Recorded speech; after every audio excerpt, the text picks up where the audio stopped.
now December 16, 1492, a Sunday. And the Yucayeque is excited. Yesterday, rumor came out that the strangers that have been around the island, they're actually friendly. You're excited about this, but you're not feeling too well. You decide to go find some Cajuil, or La Flor que todo lo cura. Basically, their version of Viaporum.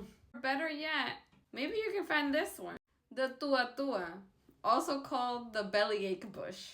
The Taínos use this particular plant to basically cleanse themselves or wash themselves out as a laxative.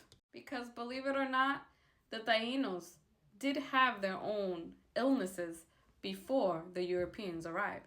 The caracol was described in Taino legend. However, it is believed that it was a disease that they suffered from. So it was similar to scabies or sarna, which is caused by a parasite that burrows under the skin. We also know that they suffered from buba or syphilis, and that this was a different kind than what the Europeans have.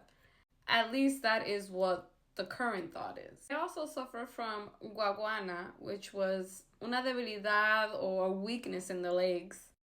Macacoa, which was just feeling very down in your body, like very heavy. La namu is given nowadays as food for cattle.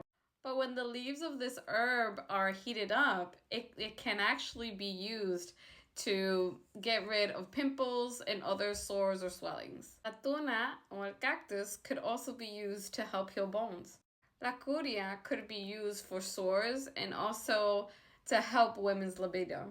I actually couldn't find a picture of this little plant, but it was called hayama, and the seeds, when they were wet the seeds, they would actually rub them on their joints, and this would help with rheumatism. Well, today we call rheumatism.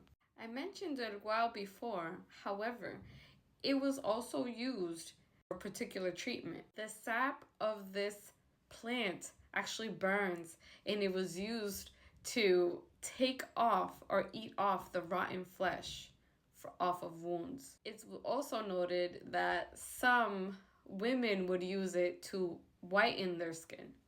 But obviously this occurred later on during the conquest. And Mamey also mentioned before, the seed would actually be grounded up and used to treat sores as well. This was called yagrumo, and it was now it's described as the vapor rub tree. Apparently the Taínos use this as a cure-all as well as the previous flower that I mentioned. The hobo tree was considered sacred by the Taínos, but it was also used to relieve some of their ailments. The bark of the tree was stripped and it was boiled in water, and this water was used to relieve the fatigue in the legs. Remember, they didn't have transportation, they walked everywhere. La Guagua was also used in the same fashion. We know that oral health can affect many things. The Taínos actually used el caimito, or the star apple, to brush their teeth. Other ailments were provoked.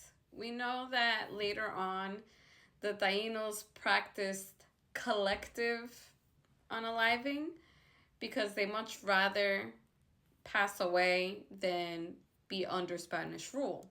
The women also made this decision for their unborn babies. There was a type of grass, which has been lost to us, that they would use to cause birth before its time. In the yuca making process, there was a liquid that was produced. This liquid, which he is gathering here, was called yen. The yen of the yuca was poisonous, and they had figured out a process to get rid of this poison in order to be able to use la yuca and eat it. This liquid was later used to unalive themselves when they saw that their lives were destroyed. So what would they do if they got sick and after applying all of this stuff, they didn't get better? That's where el beique, or the medicine man, would come into play.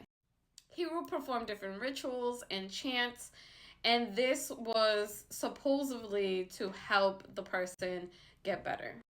He would also give him a special diet, and he was responsible for this person's recovery. If the person ended up dying, there was a process where the family had to determine if it was the baker's fault or the patient's fault. If it was determined that it was the baker's fault, he would be attacked. His defense was usually that the person who died did not follow his regimen of diet and other prescriptions, and that he was not at fault.